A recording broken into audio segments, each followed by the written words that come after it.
If they had conquered Vienna, then maybe all of Europe would have become Muslim. لا يمكن التعامل مع خطاب الاستشراق ما قبل الرومانسي وخطاب الاستشراق الاستعماري على أنهم خطاب واحد ومتشابه. So if to you Islam means despotism and you're for democracy, then you can become Islamophobic. أرغمت المسيحية على الذهاب إلى أوروبا. Judaism was part of the Arab religion, according to Hegel. When Arabs are asked about this, they sometimes argue that they are also Semites. But Jews in Europe were actually, a lot of them were very sort of romantically pro-Oriental. Despotism is often associated with the Orient.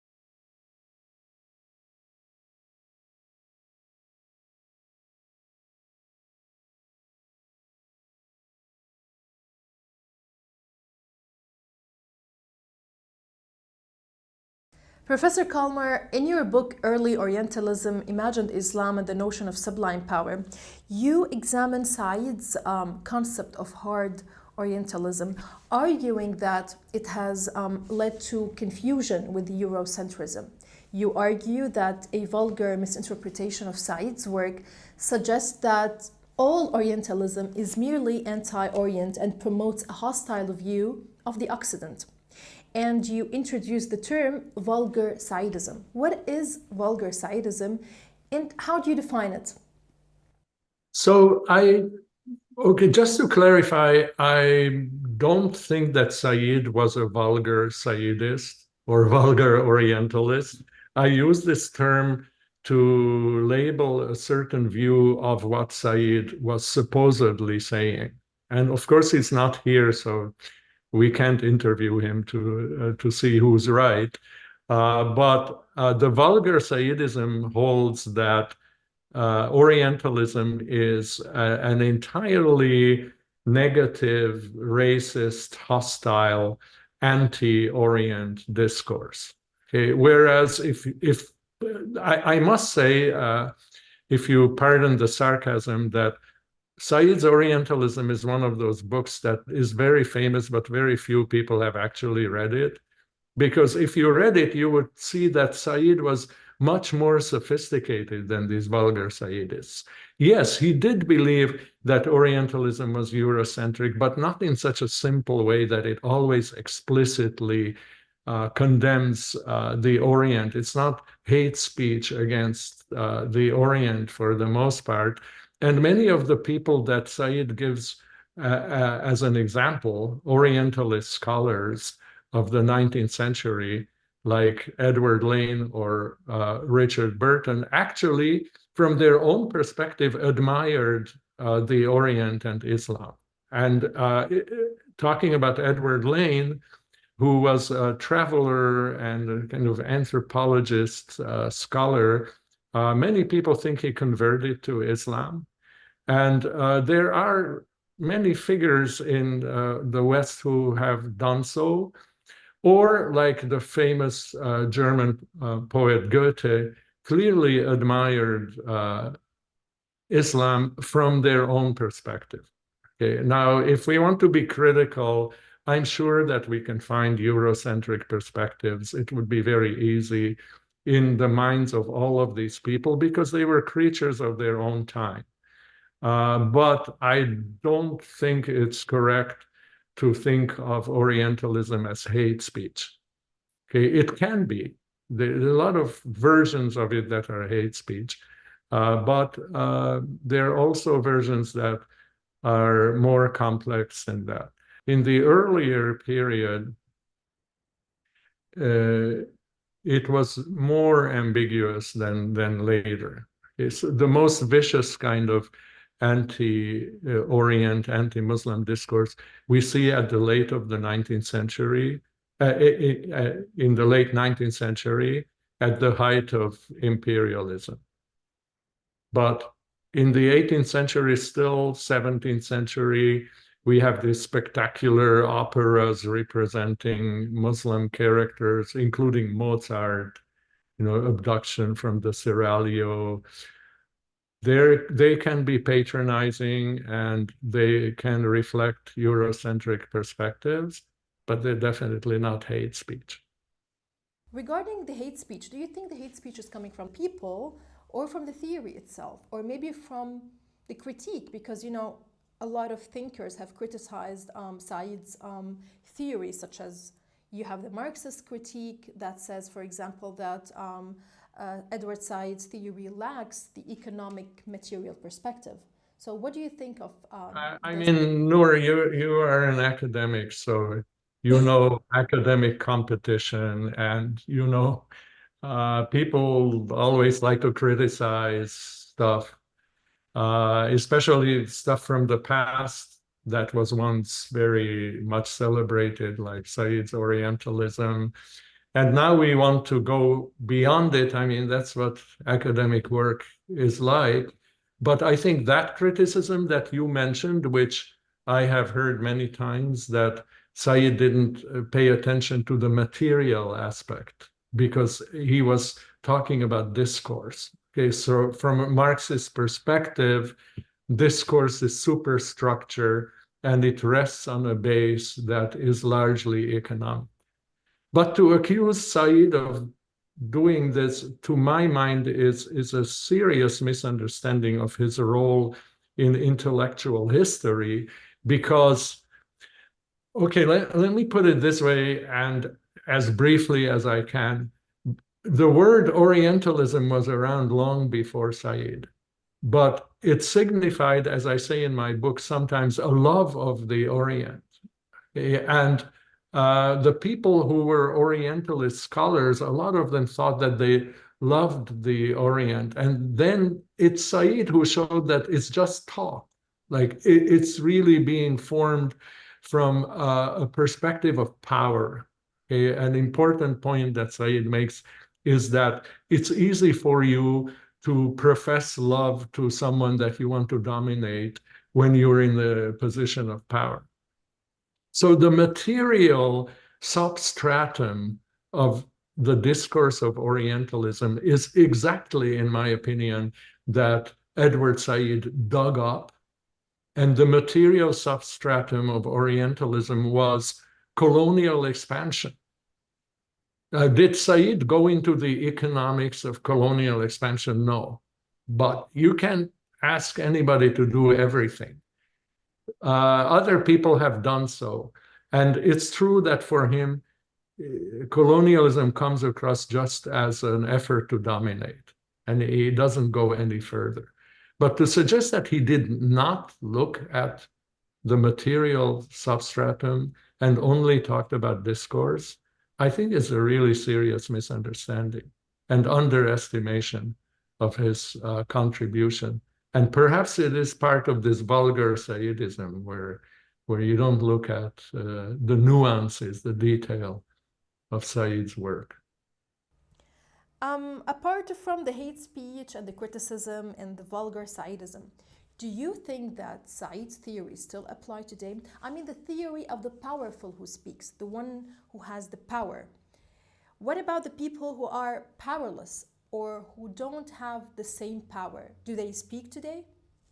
Well, Noor, correct me if I'm misunderstanding your question, but I think you're referring to a criticism of Said where he is criticized because he makes it look like the Oriental doesn't speak back.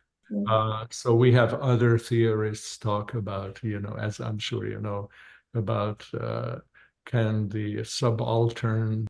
And again, I don't see anything in Said that excludes the ability of the Oriental to speak back. I may be wrong. You can't do everything.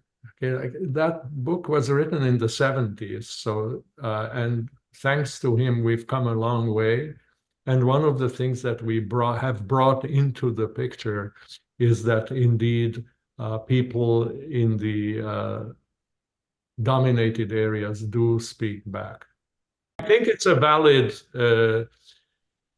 fleshing out of the picture painted by Said, although I don't think it's a valid criticism of Said himself and his work.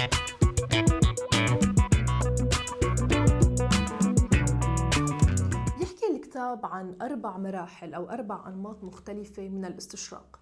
الاستشراق البدائي، الاستشراق المبكر، استشراق مرحلة ما قبل الرومانسية، والاستشراق الاستعماري. لكن الكتاب بيركز على الاستشراق المبكر بصورة خاصة، يلي بيبدأ من نهايات القرن ال15، يعني من لحظة سقوط مدينة القسطنطينية في أيدي الأتراك العثمانيين. وهون وقبل ما نكمل ما فينا نتجاوز سؤال مهم جدا: هل بالقرن ال15 كان في شرق وغرب بالمعنى المتفق عليه اليوم لحتى يظهر أساساً خطاب غربي ضد الشرق؟ الحقيقة تقريباً ما كان فيه. لكن مع هاي المرحلة، مرحلة الاستشراق المبكر، مع غزو القسطنطينية بدأت تتشكل الحدود على مستوى المخيلة وتنقسم المنطقة تدريجياً إلى شرق إسلامي وغرب مسيحي. من ناحية أخرى، الأفكار السائدة بتناقض هذا الكلام وبتقول إنه الخطابات الاستشراقية والصور النمطية عن الشرق قديمة جداً وبترجع للإغريق. لكن السؤال: هل الشرق يلي كان عم يحكي عنه أرسطو وحكوا عنه الأغارقة هو الشرق نفسه يلي بنعرفه اليوم؟ هل كانوا الأغارقة بيعتبروا أنفسهم غرب فعلاً؟ ولحتى نجاوب عن هذا السؤال لازم نتوجه لاستشراق آخر قديم جداً قبل الاستشراق الاستعماري وقبل الاستشراق المبكر، وهو الاستشراق يلي كالمار بيسميه الاستشراق البدائي، لأنه من عند هذا الاستشراق تبدأ القصة. أقدم صور نمطية عن الشرق منشوفها لدى الأغارقة القدماء بالفترة يلي سماها الكاتب بالاستشراق البدائي. والسبب الأساسي لهي الصور كان العداوة والحروب المشتعلة بهديك الفترة بين الإغريق والفرس، وتحديداً في القرن ال5 قبل الميلاد، لما حاولت الإمبراطورية الفارسية إخضاع المدن اليونانية والسيطرة عليها، ما أدى إلى اشتعال الحروب وانتهى بانتصار الإغريق. أثرت هي الحروب بشكل كتير كبير على الثقافة، وبدأ تمجيد الأبطال الأغارقة يظهر في الأدبيات الإغريقية، مقابل الحط من شأن صورة الفرس بوصفهم برابرة من الشرق. على الرغم من أن الأدبيات اليونانية القديمة ما كانت تميز بين اليونانيين والفرس قبل الغزو. والسؤال هون: هل كانوا الأغارقة بيعتبروا أنفسهم غربيين؟ أرسطو على سبيل المثال كان بيعتبر البرابرة موجودين بالشرق والغرب، وبيعتبر اليونان منطقة وسطية غير تابعة للشرق أو للغرب، وميز بين برابرة أوروبا وبرابرة آسيا، وشاف أنه برابرة أوروبا مفعمين بالحيوية لكن بينقصهم الذكاء والمهارة، في حين برابرة آسيا بيفتقروا للروح لكنهم أكثر ذكاء. وهون بننتبه أنه الخطاب الاستشراقي البدائي أولاً ما انطلق من موقع غربي أو أوروبي، وثانياً كان موجه إلى الفرس لأسباب سياسية، وثالثاً نسب الذكاء إلى الآسيويين والروحية إلى الأوروبيين، يعني على عكس النظرة الاستشراقية الحديثة تماماً يلي بتشوف أنه الشرق أقل ذكاء من الغرب والغرب أقل روحية من الشرق. هلأ صار فينا نرجع للاستشراق المبكر واللي هو عنوان كتاب كالمار، واللي ذكرت من شوي أنه بدأ بالقرن ال15. فحتى القرن ال15 كانت الإمبراطورية البيزنطية هي الحاكمة من عاصمتها القسطنطينية.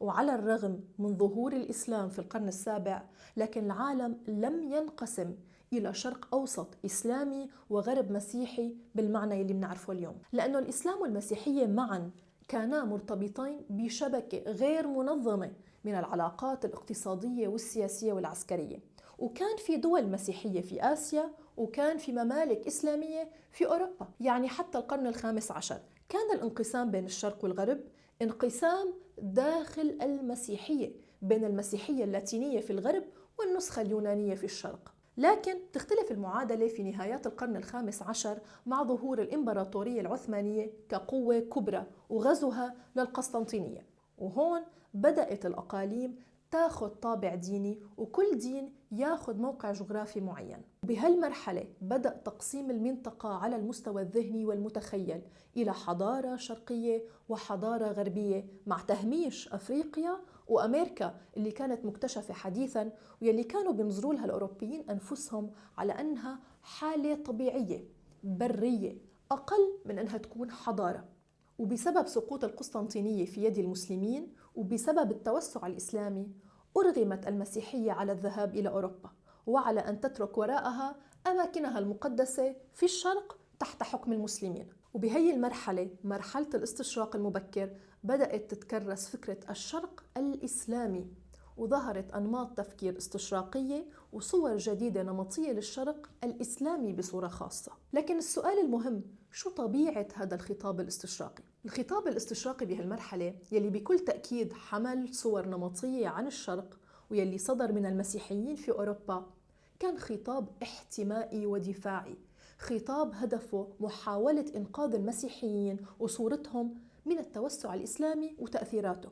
لكن مرة أخرى في مرحلة الاستشراق المبكر لم يكن العقل للغرب والعاطفة للشرق، لم يكن الدين والشعر للشرق والعلم للغرب، بل على العكس تماما. كان العلم جدا مزدهر في العالم الإسلامي بهي المرحلة، ولذلك الصورة النمطية وقتها كانت بتصور المسلم الشرقي على أنه عالم، لكنه يبحث ويدرس العالم كما لو لم تكن فيه أي علامة على الإلهية. يعني كان المسلم بيفصل بين السماء والأرض. بمقاييس اليوم كان علمي وعلماني، وهذا الموضوع تحديداً تم اعتباره أنه بيشكل تهديد خطير على المسيحية يلي كانت وقتها بتدرس العالم والكون بالاتصال مع الله. You differentiate between different types of Orientalism, focusing primarily on early Orientalism. In trying to distinguish between the two, between early Orientalism and hard Orientalism, I see the former as defensive and the later as offensive. Early Orientalism seems to originate from Christians' fear of Muslim expansionism, while hard Orientalism stems from Western Christian expansionism. I don't know if you agree with my interpretation, but how do you generally differentiate between the two? Well, I think the way you're looking at it, defensive versus offensive, are not terms that I used, but I think it's very useful. And if I were to explain it very simply, the Orientalism we talk about after Said is understood by people as a sort of hostile, really, if not racist, discourse against Muslims, but also in the context of colonial and imperial expansion of the West into Muslim territories. Right?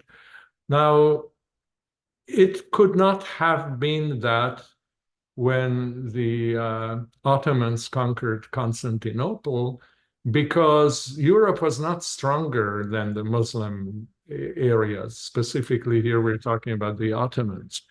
The Muslims were stronger than the Christians, at least in the East.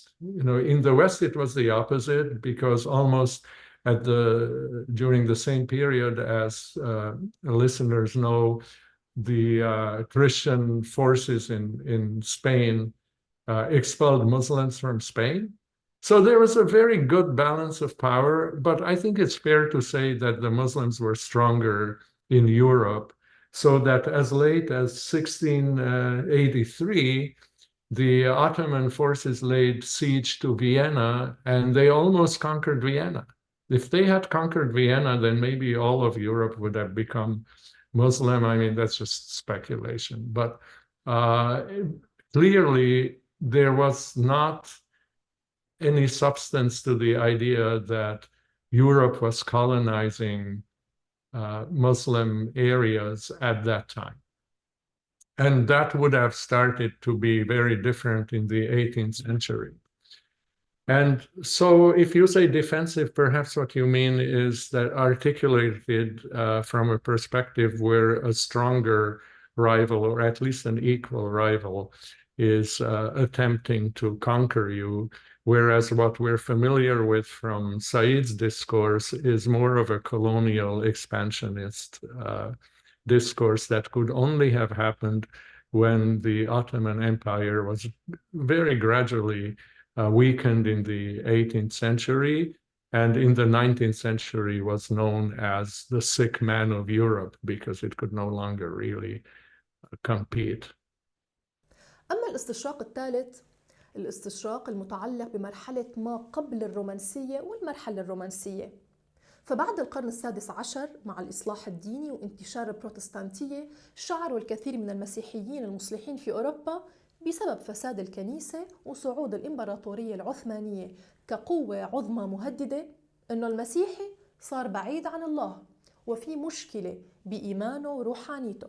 فظهرت رغبة عندهم في إعادة قراءة الكتاب المقدس وتقريبه من الناس، وهذا بيعني قراءته قراءة مشرقية تعود إلى بدايات المسيحية، حيث كانت نقية لا تشوبها شائبة فساد، لإعادة تأسيس المسيحية بناء على الواقع المسيحي الشرقي النقي. مع هي العودة الروحية إلى المشرق، انتشرت بهي المرحلة صورة نمطية حسية ورومانسية عن الشرق، بتصور الشرق على أنه هو مكان غامض وسحري ومفعم بالجماليات الحسية، وتجلى هذا التصوير في أعمال أدبية وفنية كتيرة تأثر بها الرحالة والمستكشفين يلي زاروا الشرق وجلبوا معهم قصص غالباً ما كانت تحمل الكثير من المبالغة.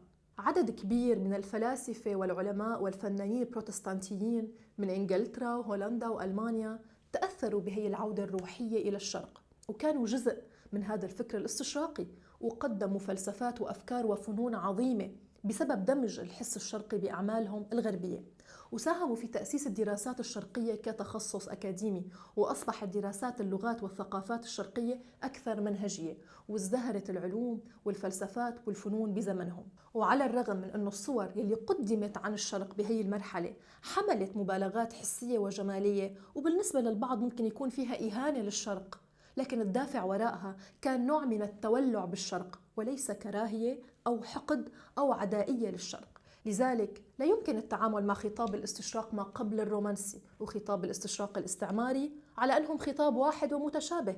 بالتأكيد بعض الأفكار والصور الاستشراقية يلي ظهرت بهالمرحلة مهدت للاستعمار، لكنها مهدت للاستعمار بأثر رجعي، أي أن الاستعمار هو الذي استغل هذه الكتابات والأفكار، باستثناء طبعا الكتابات ذات الطابع السياسي الواضح. طبعا تتقاطع فترة الاستشراق الرومانسي مع فترة الاستشراق الاستعماري، حيث ظهر الفكر الاستشراقي المرتبط بالاستعمار يلي بيسميه كالمار الاستشراق الصلب، وبيقصد فيه الاستشراق اللي تناوله إدوار سعيد ومفكرين آخرين. وبكل تأكيد بنى الاستشراق الاستعماري حججه على كل الصور النمطية القديمة كمحاولة لتبرير الاستعمار وتشريع استمراريته، وأنتج صور جديدة عن الشرق وتعامل معه على أنه كيان مختلف جوهريا عن الغرب يعيش في حالة من التخلف والتأخر مقارنة بالغرب المتقدم والحضاري. Okay, let's turn now to a different topic. Despotism is often associated with the Orient, and tyranny is typically viewed as an inherently Eastern style of government.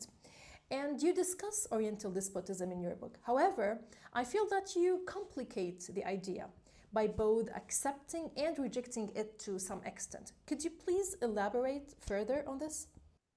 Well, I think I'm basically rejecting it, the idea that the East is predisposed towards despotism. I don't think it's correct. I think it's more that despotism is an old and common form of rule, which I mentioned Louis XIV. He was a despot, I think proudly so. And absolutist monarchs in Europe were proudly despotic. And when they pictured Oriental despotism at that time, like Persia often served as an example, but also the Ottoman Sultan, they viewed it with kind of amusement as an exotic, weird phenomenon, but also with some kind of admiration towards the power of that Oriental despot. I think if we could move this a bit back to theology, so Allah and Jehovah appeared as kind of despotic versions of God. But the Christian God has a despotic version too. is still called God Almighty, all-knowing, and in some versions of Protestantism, absolutely everything depends on God's will, which is inscrutable. And I think we have to think about this in connection with the politics of absolutism, and of despotism. So as despotism became criticized, absolute monarchy became criticized. So when in the 19th century in the West we have more democratic ideas, I think that the negative views of Islam increased. Now, when I say this, not because I accept that Islam is despotic, but because there's a tradition in the West to think that Islam is despotic.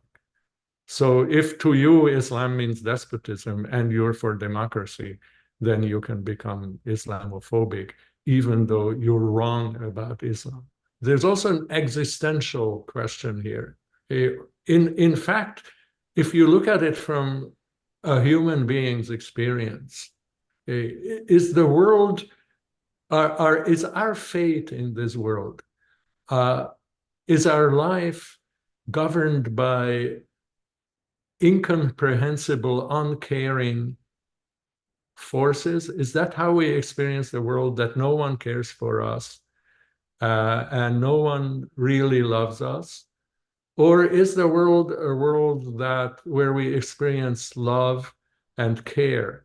Okay, so I think ultimately the Islamophobic, because that's what it is, and the anti-Semitic, because that's what it is, representations of Allah and Jehovah are there to project this fear that we have, that we're not loved, that we are actually like slaves of despotic forces, to project this anxiety, this fear onto the rivals of Christianity, which were the Jews and the Muslims.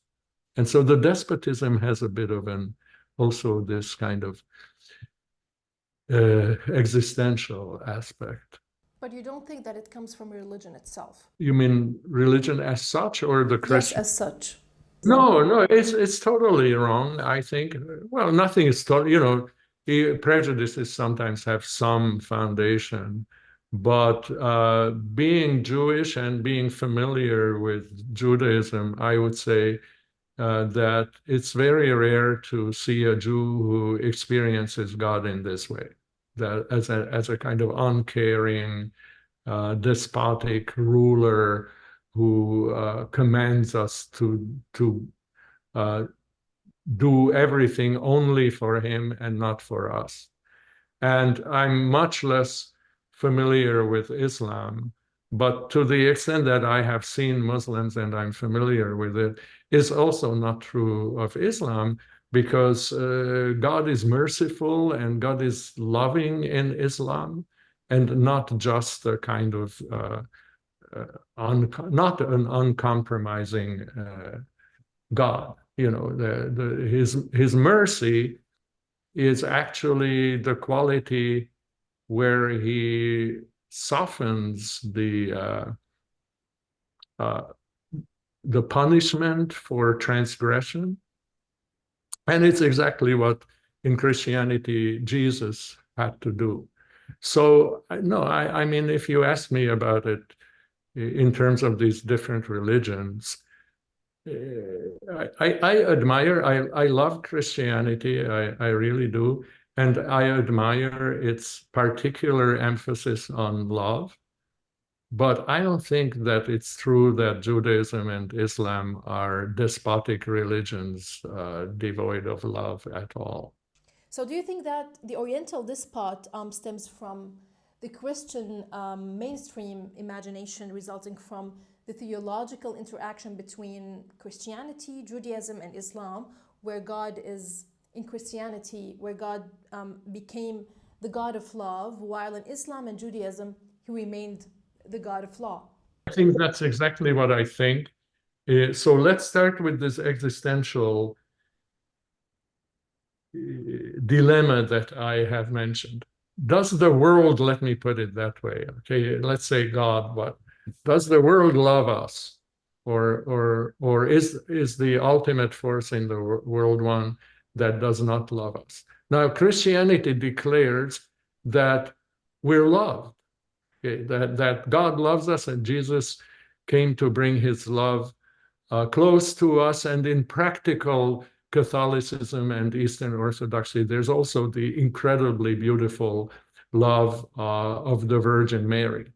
Okay, but if I am following this religion, which declares that the world is about love, and I look around the world and I see it really doesn't always look like it's about love, so I fear that maybe subconsciously I fear it isn't really about love. And so then I project this fear onto the rivals of my religion, which are Jews and Muslims, in the historical context where Christian armies are fighting Muslims, and although they're not fighting Jews, but that's another long story, that in the Christian imagination, the Muslims were often associated with Jews as a kind of throwback to Judaism. So you're saying that Muslims and Jews are internalizing the external projection. But where do politics interfere and influence, or perhaps consolidate theology? As far as I'm concerned, it's always about politics. And theology is a link between the personal, existential relationship we have to world, or to the world, or to God on one hand, and politics on the other. I've never heard of any theology that doesn't also involve politics.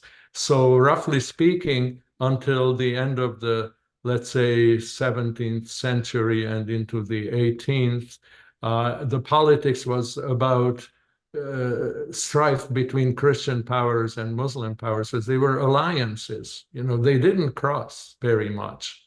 They did cross, but Christian rulers didn't usually marry Muslim rulers and vice versa. And so the alliances were along religion, and they were political. They were about territory. We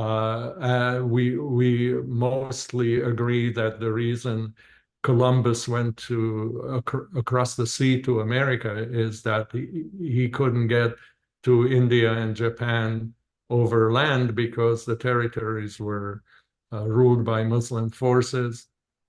So it's all politics, it's all land, it's all this kind of stuff. And later you have the colonial aspect of it, which is always political. So if you have this condemnatory view of Islam as not being a loving enough religion, it can be used, as Said pointed out, to justify imperialism and colonialism, for example. Anti-Semitism is a little trickier to, and would take longer probably to discuss politically, but it was very useful in the politics of the 19th century in Europe, in the context of the rise of nation states. So if you thought that Judaism was an evil religion, it could also justify the political steps you were taking to unify nations, for example, and to exclude some people from the national community, in this case, Jews. That's all politics. In one of your talks, you discussed the similarities and differences between anti-Semitism and Islamophobia. Could you provide more details on that topic? Okay, so, we could go back to the beginnings of Islam and the beginnings of Christianity, but let me just say that, let me abbreviate that part and just say that Christians viewed Muslims sometimes as pagans. They didn't understand Islam at the beginning of Islam. So sometimes they viewed Muslims as pagans, and sometimes they viewed them as heretics, and sometimes they viewed them as Jews. Not as Jews, but as Judaizers, people who went back to Judaism, especially because they didn't think that Jesus Christ was the Messiah.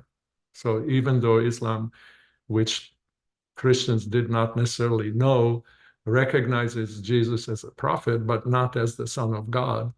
And in this way, Muslims rejected the message of Christianity, and that made them look similar to Jews. And in my book, there are all kinds of examples, concrete examples about this. But if we fast forward to the 19th century, so now we have the philosophy of Hegel. And Hegel, I think, just articulated in philosophical terms what was often popularly believed, which was that there was a kind of progression in civilization. He called it progression of the world spirit, where the highest level of civilization was Protestant Christianity. And before that, before Christianity, there was what he called Arab religion.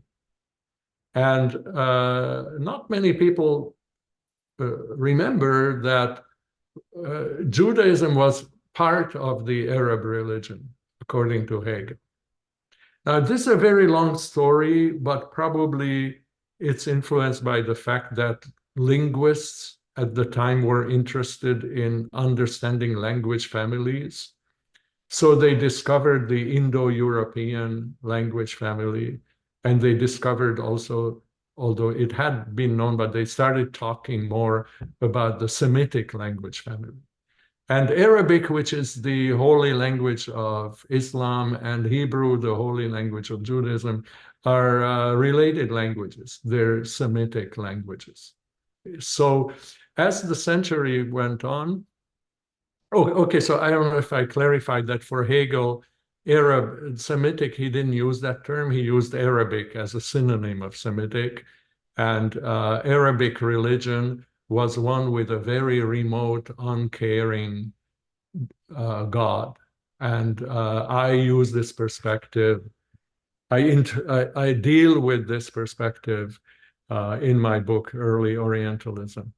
But then as the 19th century progressed, the talk about Semitic character and how it is not advanced enough is kind of a primitive, pre-Western, pre-Christian spirit, which some people, like the French scholar Ernest Renan, thought they saw in the Bible, a kind of nomadic, ever-shifting, and inherently violent spirit was increasingly associated with Semitism, they called it, with the Semitic people. At the same time, there was also pride in Semitism among Jews. So Jews built synagogues that look like mosques. They're all over Europe, like in your city in Berlin, the Oranienburger Strasse temple was built in that sense, because even in the middle of the 19th century, Jews still didn't understand that this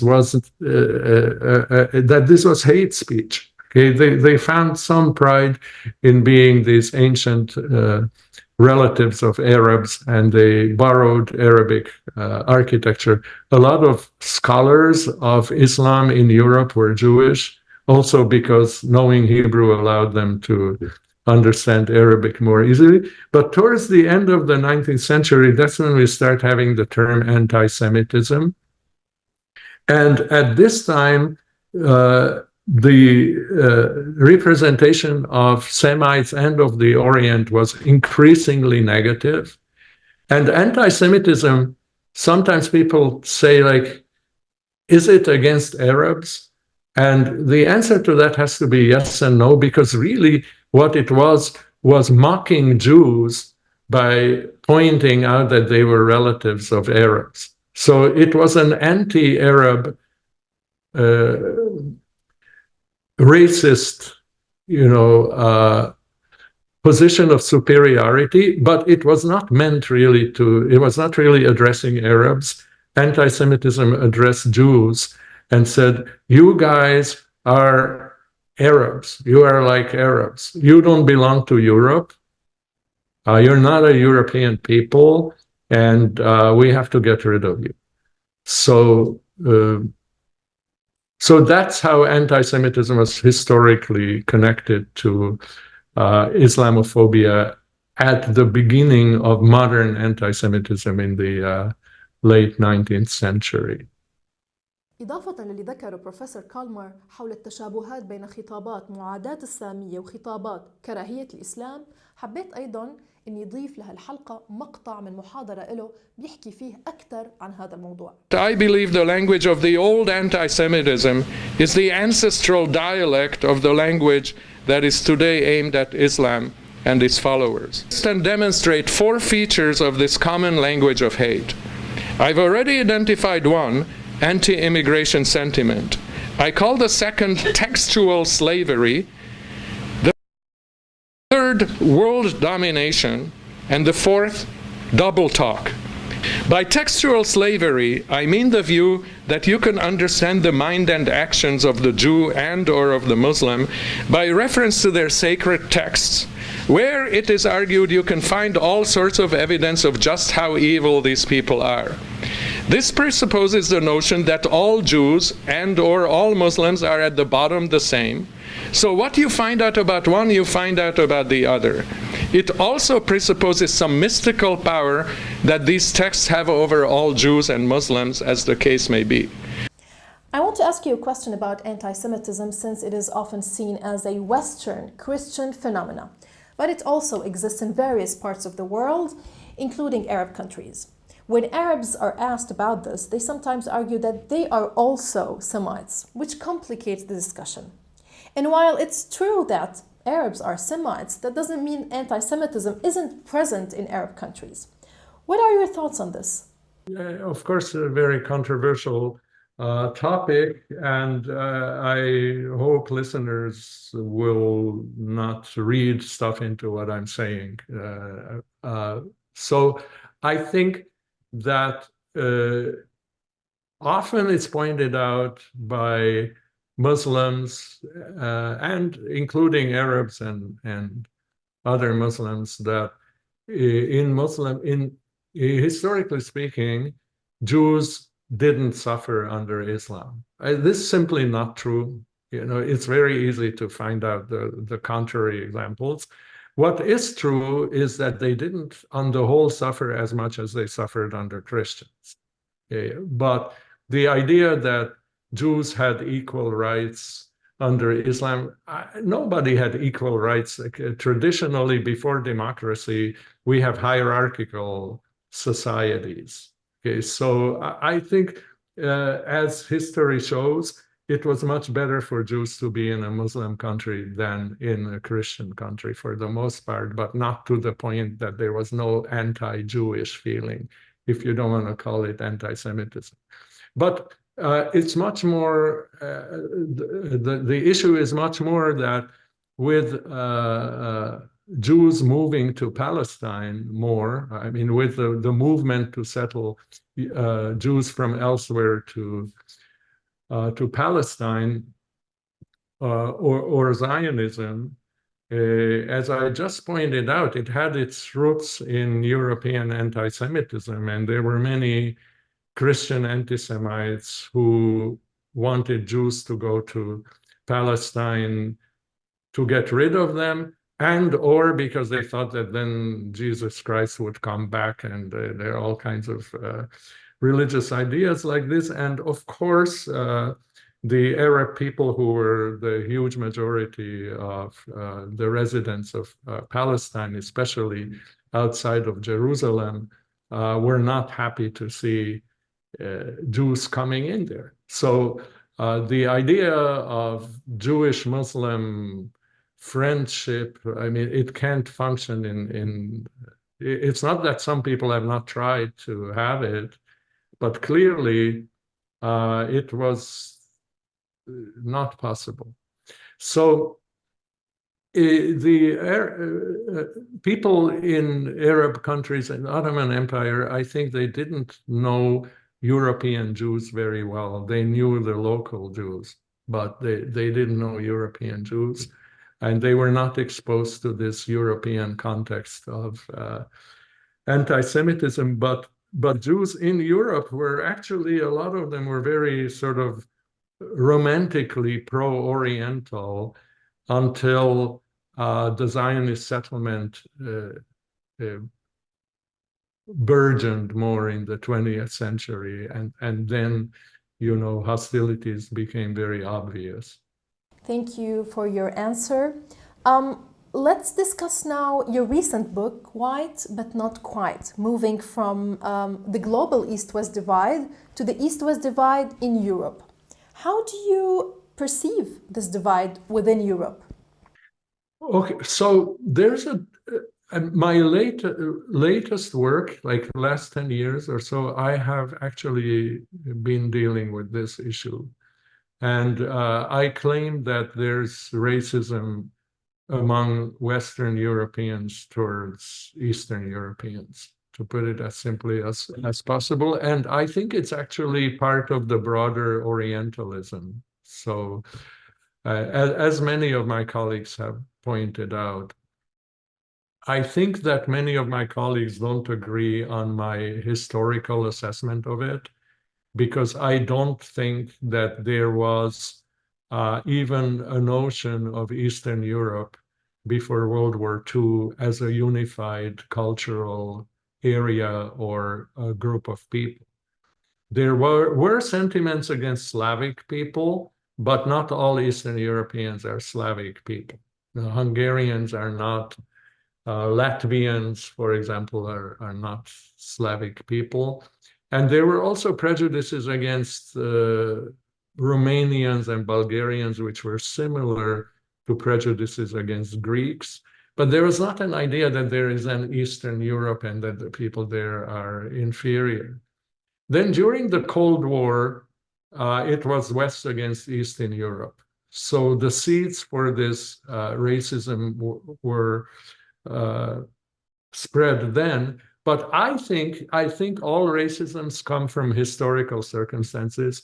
And I think that this West to East racism is a product of what happened after 1989, when communism collapsed in Eastern Europe. And I think that what happened there was that Western corporations were hoping to find A, cheap labor in Eastern Europe, and B, captive markets for their products. And this search for cheap labor and captive markets, it is what typifies colonialism. So it was a kind of a colonialism, you know, with many differences, but it was in some ways an effort to take over Eastern Europe by Western corporations in a somewhat rather colonial style. But this was resented especially by Russians.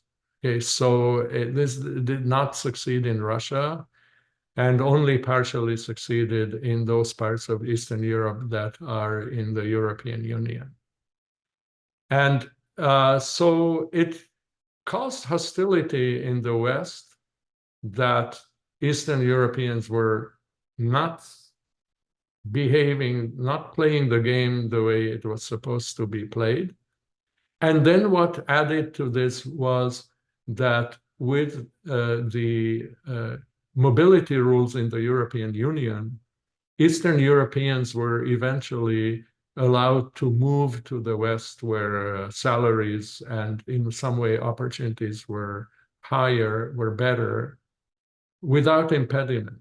Okay, as listeners know, if you're Polish or Bulgarian, you have the right to also live in Germany if you want, or in France, and previously in the UK. Now, what appeared was racist representations of Eastern Europeans, migrants, that resembled very much what was said about migrants from Africa or from Asia. And the same kind of racist representations, racist tropes, racist language was used about Eastern Europeans. And this I call racism because it's in the same context of capital expansion, migration, cheap labor, etc., that we see in racism against people from the former colonies. And in fact, in Britain, this sentiment became so strong that it was a major contributor to Brexit, the hostility to Eastern European, in that case, mainly Polish and Romanian migrants.